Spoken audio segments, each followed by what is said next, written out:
we're going to start talking about what's been dubbed Kite Baby drama. So a baby clothing company is getting canceled, basically, because they refused to let one of their employees take maternity leave, which they're a baby company, which means they're supposed to be in the business of helping mothers. And yeah, that's like the one-line version of what happens, but I want to hear your opinions on it too. So if you haven't already, make sure that you're signed in so that you can comment along with me. The founder of a baby clothing company is under fire after reportedly denying a long-term remote work option to one of her employees who requested it because her premature adopted baby, born at only 22 weeks, is in the NICU. Ying Lu, the CEO of Kite Baby, has issued 2 TikToks apologizing about the situation, where she also directly addresses and apologizes to her employee named Marissa Hughes. So I do want to stop this because I don't know if this video is doing it justice. The fact that this woman had been waiting, this Marissa Hughes character, so she's a woman, she's just an employee at Kite Baby, and she really wanted a child her whole life. And she found out, her and her husband could not get pregnant.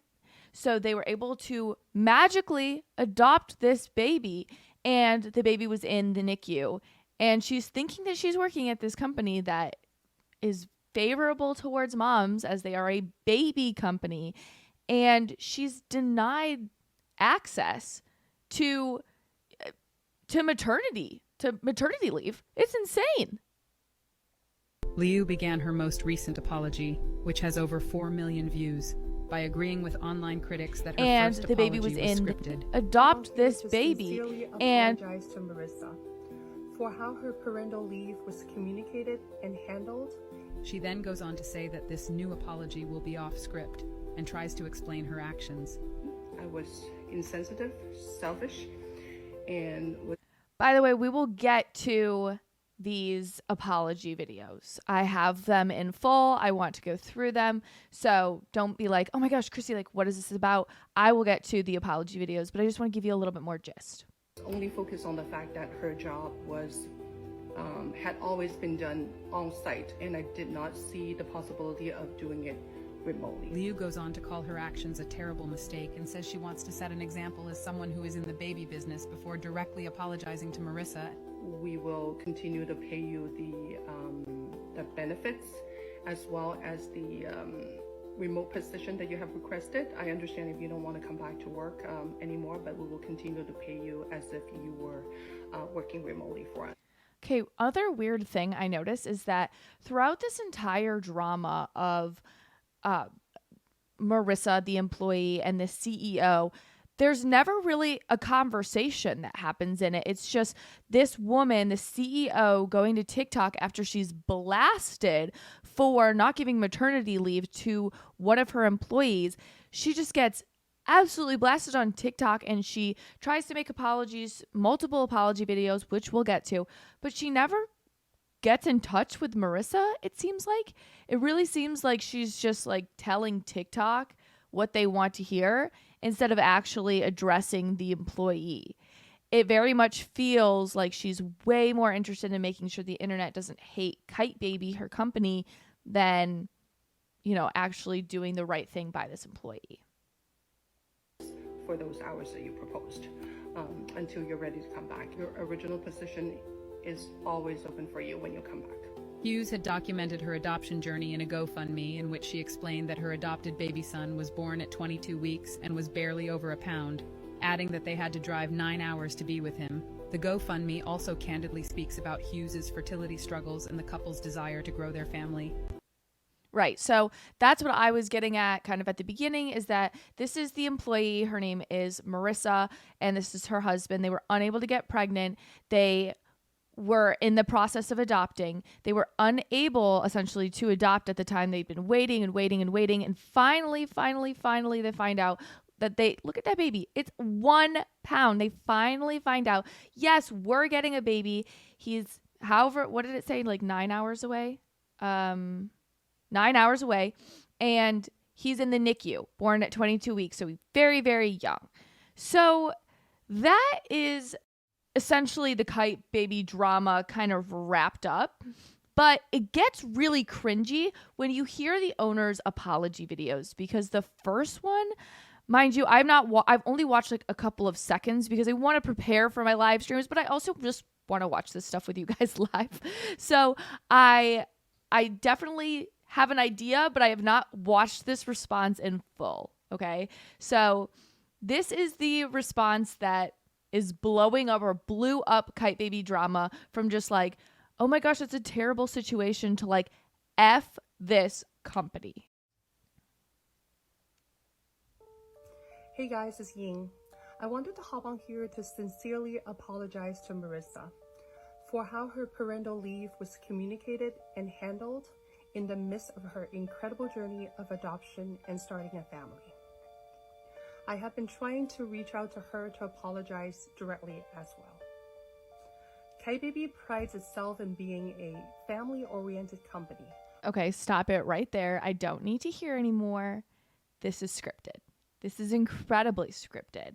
And I think this is about the point that I stopped the video anyway, maybe even quicker, like 10 seconds. I haven't even seen anything past this, I swear.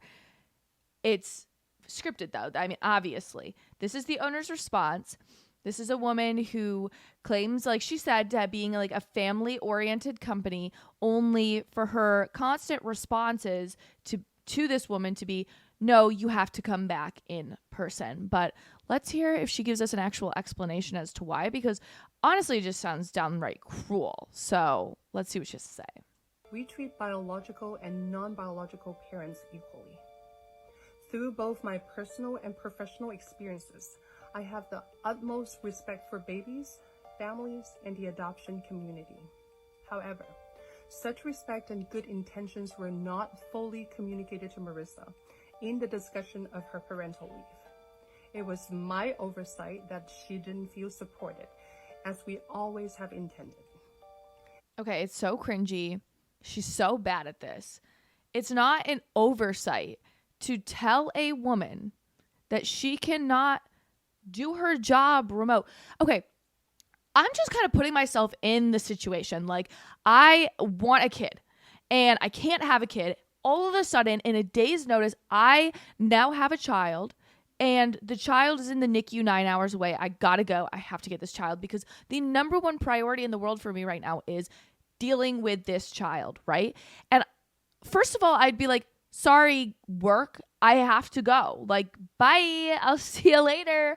But then to even like the conversation how this went is Marissa, the employee, then goes and says to this woman, to her CEO, I will work. I'll continue working. I just need to do it remote, right? Like, I just need to be remote and I will figure out a contingency plan for this because I have to deal with my baby.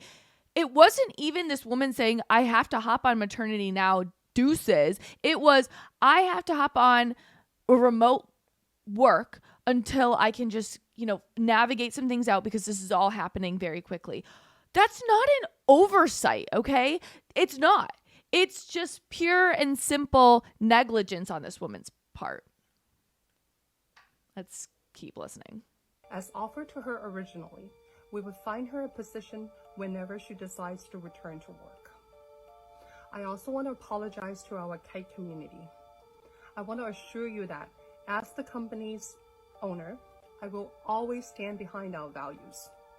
I will be reviewing our HR policy and procedures to make sure to avoid hurting our staff and our community in the future.